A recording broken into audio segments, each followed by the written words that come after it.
You should push yourself beyond your limits of tolerance in your 20s to find out where it is. How much can you work? How disciplined can you become? Like, can you work 12 hours a day? Can you work 8 hours a day? Can you work 3 hours a day? Like, flat out. Where's your limit? And how much work can you do, and how much socialization? You should find out. Push yourself past and then back off to that point where it's optimally sustainable. It's good to think about that as a goal. It's like you're trying to discover what your limitations are when you're in your 20s so that you can hit that edge, so that you can sustain yourself across the decades. You don't want to have too much fun, right? Too much fun takes you out. It's not fun being the 40-year-old at the singles bar, precisely. So you want to make sure that what you're doing is age appropriate, and you want to push yourself in every direction that you can, but you should be doing that with an aim in mind. It's like you're trying to make yourself into a better and more competent person. And so some discipline along with the fun is a good idea.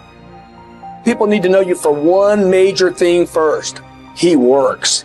He produces. The guy's there every day. The guy's pushing and shoving. Because the truth is, no matter how good your ideas are, how good your art is, or how good your skill set is, if you're not working, man, if you're not vibrating at a frequency that people say, my God, how does that guy do all that? 10x levels, massive action, tremendous work ethic that's just a muscle now, and it's just a discipline in your life, and it's a normal way. You're not going to get in that top 10%.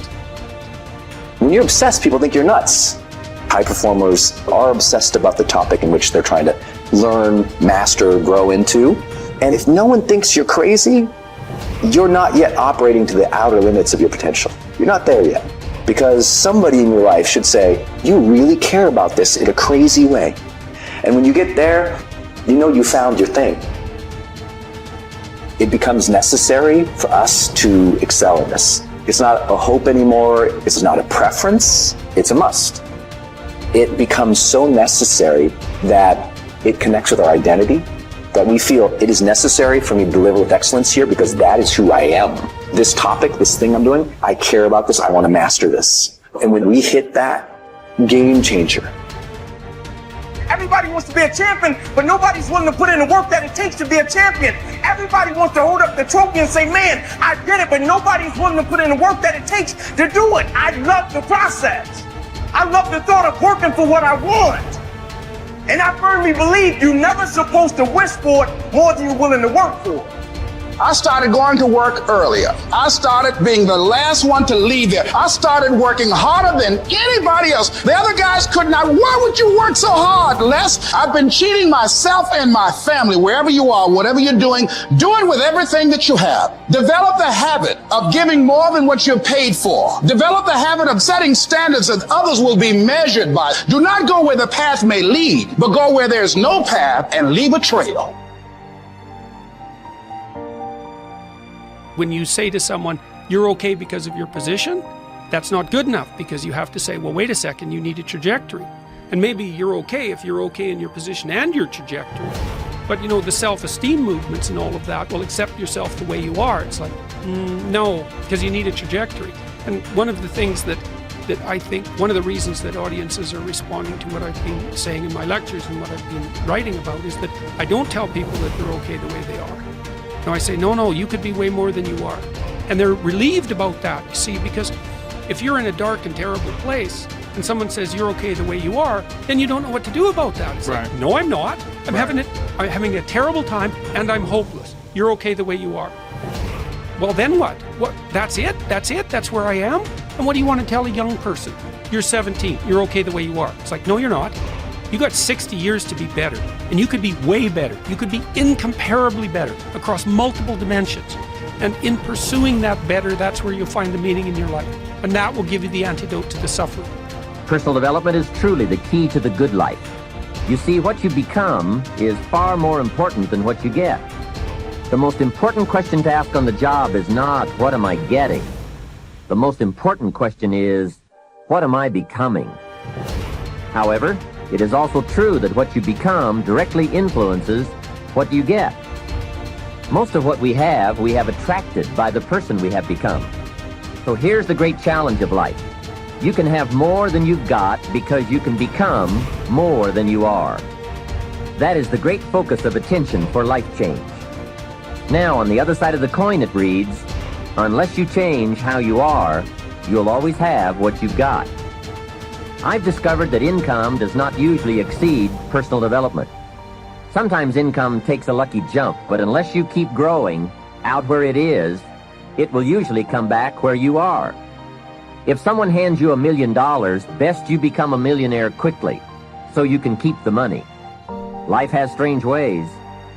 A very rich man once said, if you took all the money in the world and divided it equally among everybody, it would soon all be back in the same pockets. I guess it is hard to keep what you haven't attracted by your own personal development. Personal development, how important. Remember, the major key to your better future is you. Those are some of the things that I suggest that you begin to answer yourself. Now, here are some things that I suggest that you begin to look at working on to develop your character. Some things that will give you some personal strength. Webster says character building activities. He says character, the pattern of behavior or personality found in an individual or group. Moral strength, self-discipline, fortitude. That's what's going to be required in order to begin to manifest your greatness. Now, looking at yourself, one of the things I'm suggesting you look at, what is it that you need to be in the process of doing more of or less of? Like being more direct. So I used to have a problem of not telling people what I actually thought because I didn't want to hurt anybody's feelings. Saying no without feeling guilty. More focused. So I used to be the jack of all trades and master of none. Used to do a lot of things. One year I decided to do one thing well. I looked at all of my talents and I decided the strongest one, my ability as a speaker, that's the one I'm going to focus on. But I'm capable of doing a lot of other things. But only when I decided to focus that I begin to reap the rewards of my talent. And then after you do that, you can begin to expand and use the other talents that you have. Deciding to keep your word. If you just decide, I'm going to keep my word. If I say something, I'm going to do it regardless. Being more considerate. More trusting, more disciplined, being less fearful, being more adventurous. Find something that you can look at your life that you say, hey, I know I've got a problem in this area, being late. I need to take care of that. Procrastinating, I need to deal with that. Not taking care of business, being seriously not serious. Creating an imbalance in my life where I'm spending more time looking at television or having social fun and not spending enough time working on me. See, most people, ladies and gentlemen, spend more time working on their jobs than they spend working on themselves. They work harder on their jobs than they work on themselves. And whatever we achieve in life, whatever we create, whatever we're able to manifest comes out of the human mind. Now, I want you to think about 5 things that if you had the courage to do them, it will give you a feeling of satisfaction and self-respect. Think of 5 things that if you had the courage to do those things, you would feel a tremendous feeling of satisfaction within and self-respect. Take the time to write those things down, whatever they might be to you. It might be in your personal life.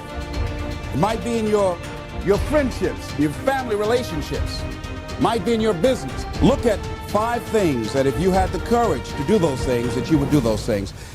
A lot of people say, well, I've been like this all my life. I just can't change. This is the way I am. Dr. Harold Griswold, a psychologist and author of Direct Decision Therapy, said something. He says, when someone says, I can't change, some part of them wants to change, but the payoffs for his present behavior are greater than the payoffs for a changed behavior, or his fear of change is too great. Ladies and gentlemen, it takes courage to live your dreams. It takes courage to manifest your greatness. It takes courage to decide to live, to decide to bring out all of your talents and abilities, to decide to stretch out, to decide to take a chance. It takes courage to be happy, just to be you.